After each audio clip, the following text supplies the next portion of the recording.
Hey there, YouTube. Welcome. You've got that funk. Thanks for joining me. I'm kind of concerned about what's going on. And I say kind of concerned. I'm actually petrified to the point of having a difficult time going to sleep sometimes if I contemplate this issue. The military buildup that's going on off the coast of the Korean Peninsula with a flotilla of U.S. warships going over there to basically saber rattle and threaten Kim Jong-un, the leader of North Korea. And try to scare him out of doing any kind of sort of nuclear tests of nuclear devices or missile tests and so on. And it seems to me deliberately provocative. Now, Kim Jong-un is also being deliberately provocative, don't get me wrong.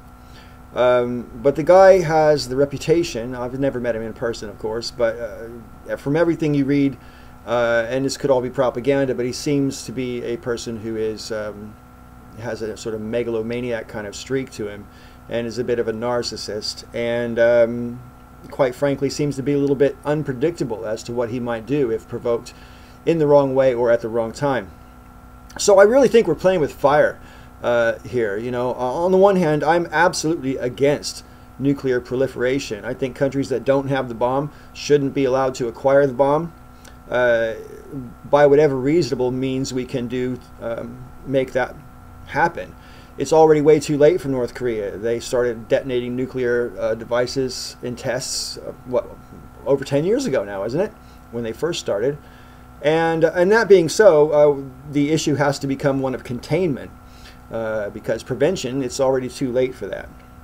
Now, Kim Jong-un has threatened not just American interests in Asia, but also the United States itself. And there are people who are quite dubious as to whether or not he could actually cause any kind of a nuclear detonation over American soil. I have no opinion about that, plus or minus. I think the risk is too great to contemplate, and therefore we should be making any and all possible diplomatic overtures to try to take some heat out of the situation, rather than you know, military escalation, which seems to have only one logical conclusion.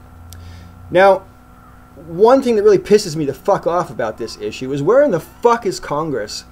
Congress is completely neglecting its duty of checks and balances against the presidency since Donald Trump became president. And I find it quite remarkable how derelict Congress is. I mean, just the issue of Trump enriching himself with the presidency should be enough to initiate some kind of impeachment proceedings, because he's clearly in breach of the emoluments clause of the Constitution. But there's other issues, like this one about North Korea, which should cause Congress to try to put the brakes on President Trump before it's fucking too late. At the end of the day, a preemptive strike against North Korea could only be contemplated if we were actually convinced that they were going to strike us first. That's the sense in which our strike could be preemptive. Preventing them from being able to make a strike is only preemptive if they actually intend to make that strike. And it seems to me that by sending a flotilla of warships over there, we are trying to provoke them into doing it. It's almost as if we're willing to sacrifice some Asian city like Seoul or someplace else so that we can then bomb the fuck out of North Korea and possibly risk a conflagration which ends up with World War III. I mean, does anybody seriously think that if we send missiles into North Korea, nuclear or not, that China's just going to sit there with their, sit on their hands and watch it happen? Somehow I don't think so. And I also think there's other players in the region, like Russia, who have a vested interest in making sure that bombs and missiles don't go soaring towards their airspace.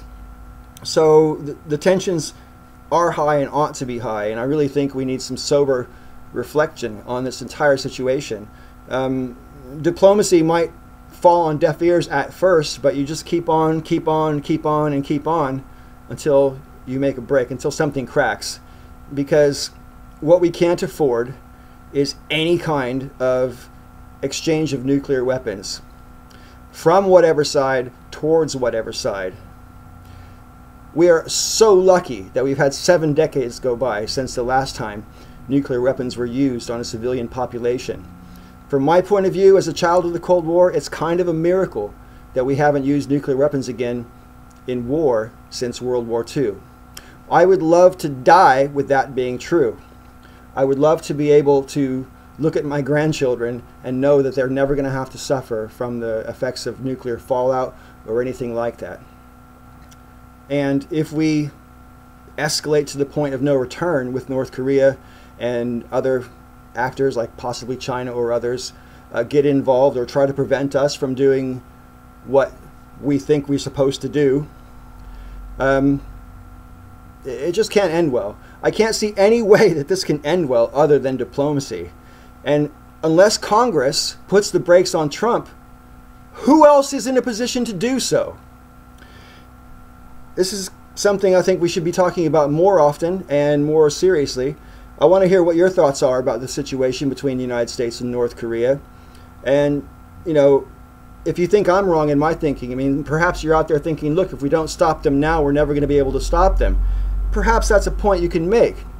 But how we stop them now is my point. You know, rushing in and dropping bombs all over the place doesn't have a really great track record of success.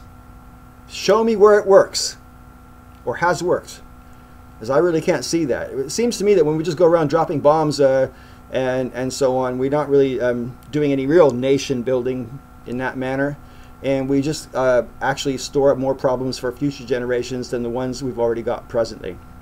All right, so that's my thinking on the subject. I look forward to hearing what you've got to say in the comment section down below, and I'll see you again on this channel very soon. May all your ups and downs be ups.